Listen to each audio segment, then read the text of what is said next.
But back before the end of the Civil War, those people who were enslaved weren't considered citizens, and therefore they couldn't do several things. They couldn't legally run or own for, well, they couldn't run for office. They couldn't own their own business.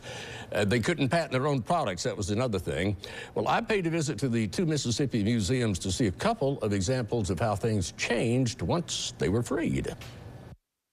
Nan, we're looking at a model of an invention. This is like the patent model. This is kind of a miniature, and they would send this into the patent office. Right, exactly, yeah. And this is a patent model of a screw press that was made by a man named Peter Campbell. And the point of this patent model was so that it could be run on either horsepower or steam power or any sort of power, and it would be reliable and easy to adjust. And Peter Campbell was born into slavery in 1841, and he was enslaved at Hurricane Plantation, which belonged to Joseph Davis, who was the brother of Jefferson Davis, who would later serve as president of the Confederacy.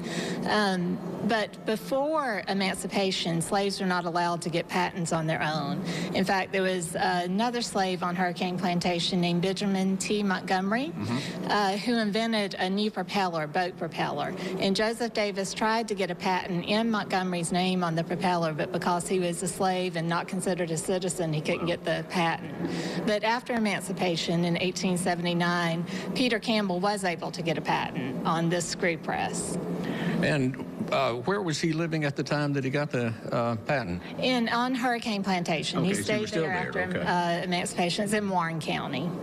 What do you know about Hurricane Plantation? I understand that Joseph Davis didn't run this like your typical master-slave operation. Exactly. He was much more interested than your typical plantation owner in the lives of his slaves, and especially the Montgomery family and Benjamin T. Montgomery, who stayed on, as did a lot of the enslaved individuals on Hurricane Plantation. And they ended up kind of buying Hurricane Plantation from the Davis brothers and setting it up as a Freedman-run plantation with the Montgomery family heading it up. Joe Davis he also allowed the slaves more or less to run the plantation, did he not? Exactly, he did. Okay, so this got patented, and do we still use anything like this today, do you know? I know that some screw presses are still used. I think they're a lot more mechanical than this one is, but it is still just something that can use to get liquid out of things, or just get a lot of pressure on items. And so the significance of this here in this museum would be what?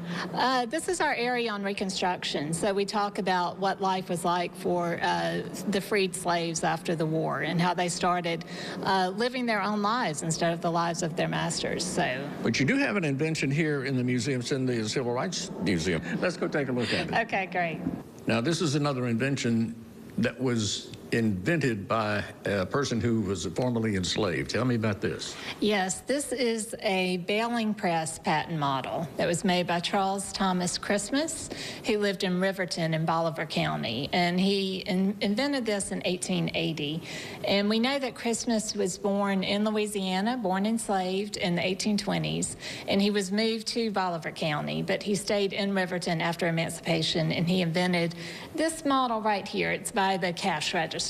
And the point of this invention was to lower shipping costs by making a more compact cotton bale. So that's what this invention would have done. Okay, so you put more cotton into the same amount of space, I guess. Right. Or make them smaller and then lower the shipping cost. Now, he was able to patent this, that's right? He was, because at that point, after the Civil War, the freedmen could have their own patent. They were citizens and could have their own patent. Yeah. And it's here in the Civil Rights Museum and not in the Mississippi History Museum. Why? Well, both museums talk about Reconstruction, and both museums talk about opportunities that were afforded to the freedmen after emancipation. So one tells the story over there and one tells the story over here. It gives a complete story in both museums. Okay, or you stand out in the lobby and get it in stereo.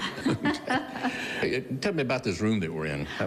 This whole gallery talks about the Reconstruction period and the time following the Civil War. So we talk about flowering black communities is what this gallery is called, and it talks about the lives of emancipated slaves and how they were living their own lives really for the first time.